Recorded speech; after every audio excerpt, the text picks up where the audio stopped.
Hello, আসসালামু আলাইকুম। আজকে আসলে আমাদের একটা ট্যুর ছিল, যেহেতু আমরা এই বছর মানে আমাদের পড়াশোনা স্কুল লেভেলে যেটা ওটা শেষ হয়ে গেছে।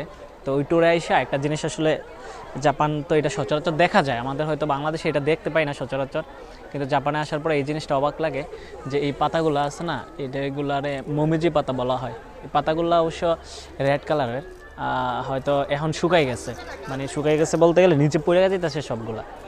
আর বিশেষ করে জাপানে আসলে যে শীতকালে এই পাতাগুলো শীত আসে আসে তখন এগুলো আসলে এই মানে রং বদলাতে শুরু হয়। প্রথমে সবুজ থাকে, পরে আস্তে আস্তে এগুলো লাল হওয়ার সাথে সাথে সব কিছু দেখা গেছে এই একটা সময় এই গাছটার থেকে সবগুলা পাতা মানে ঝরে নিচে পড়ে যায়। এখন অলরেডি শুকাই গেছে যেহেতু শীত প্রায় মাঝামাঝি চলে আসছে।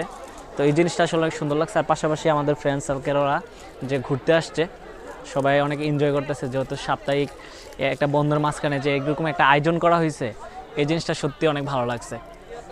আর বিশেষ করে এই পার্কটা আসলে দেখার মতো অনেক কিছুই আছে, বাট ঘুরলে তো আর শেষ দেখানো সম্ভব না। তবে এই পাতাটা দেখার পরে আসলে অবাক হইলাম যে হয়তো আমি কাছ থেকে দেখতে পারছি। চলেন ওইদিকে কি আছে বাকিগুলো একটু দেখাই। আর এদিকে আসলে এই পার্কের মধ্যে আরেকটা পাতা আছে, ওইটা তো রেড কালার, এটা হচ্ছে মানে হলুদ। এই পাতাটা হলুদের মধ্যে মানে কড়া হলুদ কালারই, বাট এই পাতাটা অনেক সুন্দর গাছটা। আর এই দেশে আসলে ভাবতে পারেন যে পার্কগুলোতে অনেক পরিচর্যা করা হয় অথবা অনেক কিছু, এগুলো আসলে হয় না। এই দেশের মানুষেরা আসলে গাছের প্রতি একটা আলাদা যত্নশীল, মানে সবাই কেউ গাছের পাতা ধইরা ঠাইল ভাঙ্গা এগুলো অভ্যাস নাই। আর মাঝে মাঝে এইগুলো হচ্ছে চা পাতা গাছ, এগুলো মোটামুটি অনেক সুন্দর। আর হচ্ছে এই জায়গাটার মধ্যে পুরোটা লেকই মোটামুটি অনেক সুন্দর। চলেন ওই জায়গাটা দেখাই, এদিক দিয়ে আসেন।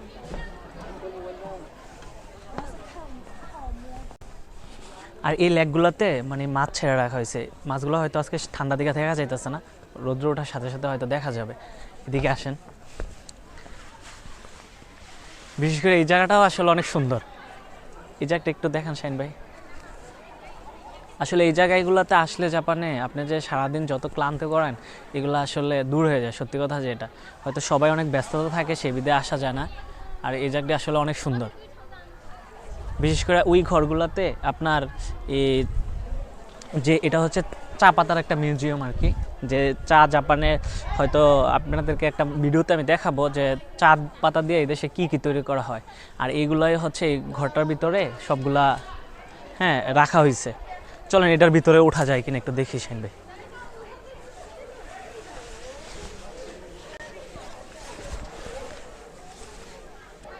আর হচ্ছে এই ঘরগুলা আসলে জাপানের সচরাচর সব জায়গায় দেখা যায়।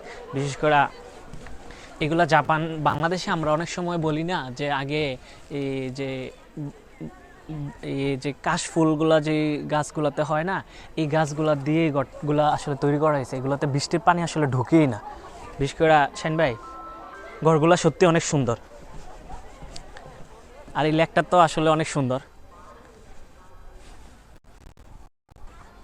আবার পাশাপাশি ওই জায়গায় হাঁসও আছে, যে হাঁসগুলোরও নিরাপত্তা দেওয়া আছে বুঝছেন। চলেন এদিকে ঘুরি আর একটু সামনের দিকে যাই। গাছ খুঁজতেছি আশেপাশে দেখেন তো ওই পাতার গাছ কোন জায়গায় গিয়ে দাঁড়ানো হবে।